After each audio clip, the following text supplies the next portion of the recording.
Assalamualaikum warahmatullahi wabarakatuh. Perkenalkan, nama saya Emreza Prima Mulia. Saya dari kelas 11 IPA 2. Pada video kali ini saya akan membahas tentang buku bacaan yang saya baca, yaitu berjudul tentang Rahasia Bersikap Tenang Dalam Kondisi Apapun. Buku ini ditulis oleh Sabrina Ara dan diterbitkan oleh Syamahad. Buku ini juga memiliki cetakan ke-9 pada tahun 2022. Buku ini memiliki banyak halaman sebanyak 119 halaman.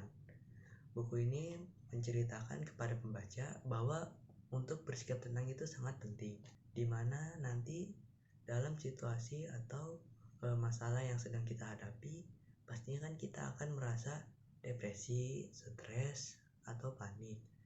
Cuman kita bisa mengatasinya dengan bersikap tenang. Dengan bersikap tenang inilah masalah atau situasi yang kita hadapi ini akan terselesaikan. Memang bersikap tenang ini tidak mudah, tetapi bukan berarti tidak ada orang yang mampu untuk bersikap tenang. Bersikap tenang ini juga membantu ke kita untuk bisa konsentrasi lebih fokus pada masalah yang kita hadapi dan juga menghilangkan rasa panik dalam diri kita. Buku ini juga mengajarkan kepada kita bahwa apa saja yang perlu kita siapkan ke diri kita dalam masalah atau situasi yang kita hadapi nanti atau kedepannya nanti. Maka dari itu akan saya bahas satu-satu.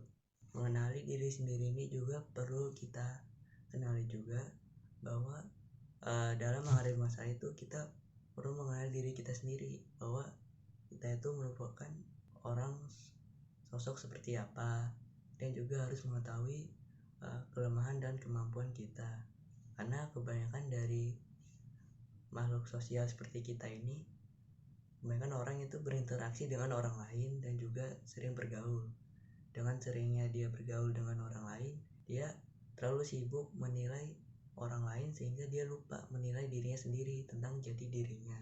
Mengenali diri sendiri itu adalah fondasi utama usaha untuk mengembangkan diri. Tapi bukan berarti sulit dilakukan.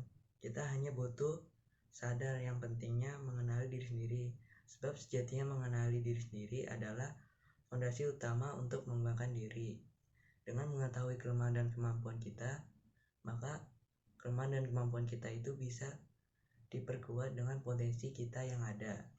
Mengenali diri ini juga bisa membantu kita dalam menghadapi masalah dan juga untuk bisa tetap bersikap tenang dalam kondisi apapun. Potensi diri ini adalah di mana kemampuan terpendam dalam diri seseorang yang sedang menggali dan digunakan untuk manfaat bagi diri kita sendiri. Namun kebanyakan dari seseorang ini masih merasa tidak percaya atau benar-benar tidak tahu potensi yang mereka miliki itu seperti apa. Dari kebanyakan orang yang tidak percaya itu, mereka sering membandingkan diri mereka dengan orang lain. Padahal jika mereka fokus pada diri mereka sendiri, mereka bisa menemukan potensi dalam diri mereka sendiri. Dengan menemukan potensi dalam diri kita, dengan diartikan menemukan senjata yang mesti diasah untuk menghadapi serangkaian masalah hidup. Potensi itu bagaikan pedang yang bisa menjadi senjata ketika diasah, hanya dipanjang jika tidak digunakan. Pertama-tama perlu kita ketahui bahwa pikiran yang kita miliki ini adalah suatu potensi istimewa yang kita miliki, dan juga pikiran kita ini juga mampu mengubah dunia, apalagi perkembangan teknologi yang diciptakan dengan kecerdasan otak manusia. Nah, pada bab ini membahas tentang bagaimana cara kita untuk bisa menyingkirkan pikiran negatif.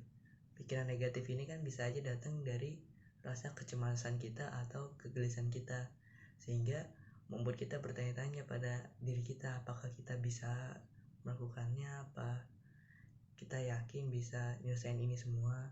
Nah, cuman ada beberapa cara untuk bisa menghilangkan atau menyingkirkan pikiran negatif itu dengan cara membangun mindset sendiri. Terus yang kedua, melakukan aktivitas yang bermanfaat seperti kebiasaan yang dilakukan.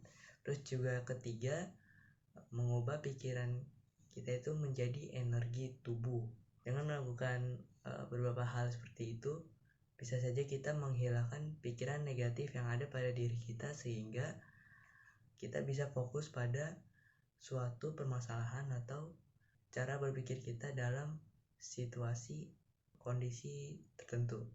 Tekanan yang dimiliki seseorang itu pasti berbeda-beda, tetapi tekanan itu bisa kita ubah menjadi tantangan atau penyemangat dalam diri kita, sehingga kita bisa berusaha lebih baik lagi untuk kedepannya. Terkadang tekanan besar itu bukan hanya dari masalah besar, belum tentu dari masalah besar, tetapi bagaimana cara pikir kita dalam memandang tekanan tersebut menjadi tantangan. Namun tekanan ini tidak terlalu buruk, tetapi bisa membentuk diri kita menjadi otak yang seperti apa, karakter seperti apa, dan juga sifat reaksi apa yang harus kita hadapi untuk kedepannya lagi. Pada bab ini membahas tentang bagaimana cara kita membuat keputusan dengan bijak, karena keputusan inilah yang menentukan kita pada pilihan yang kita yakinkan. Apakah keputusan yang kita buat itu menguntungkan atau berpengaruh? Karena dalam membuat keputusan ini harus dipikirkan secara kepala dingin dan juga dipertimbangkan lebih serisi lagi. Memang membuat keputusan itu mudah, tetapi dalam kedepannya nanti akan ada rasa penyesalan dalam diri kita karena tidak mempertimbangkannya secara serisi lagi atau dengan tepat. Maka dari itu, buatlah keputusan kita dengan bijak dan juga yakinkanlah pada keputusan yang kita pilihkan. Pasti pilihan yang kita pilih itu akan menguntungkan bagi diri kita dan juga tidak ada rasa penyesalan pada diri kita sendiri. Oke, untuk kekurangan dan kelebihannya, buku ini kelebihannya sangat cocok bagi para pembaca yang memerlukan ketenangan dalam kondisi apapun. Juga buku ini mencakup banyak informasi tentang masalah yang dialami oleh seorang pembaca, serta buku ini mengajukan beberapa pertanyaan mengenai tentang diri kita dan juga masalah kita. Buku ini memiliki kekurangan yaitu dari tema belakangnya yang merasa yang tidak berwarna, yang hanya hitam saja. Bagi saya ini kurang menarik, dan juga buku ini terlalu banyak membahas informasi sehingga menghilangkan khas dari buku ini, cara untuk bisa bersikap tenang. Mungkin itu saja yang saya sampaikan. Sekian, terima kasih. Wassalamualaikum warahmatullahi wabarakatuh.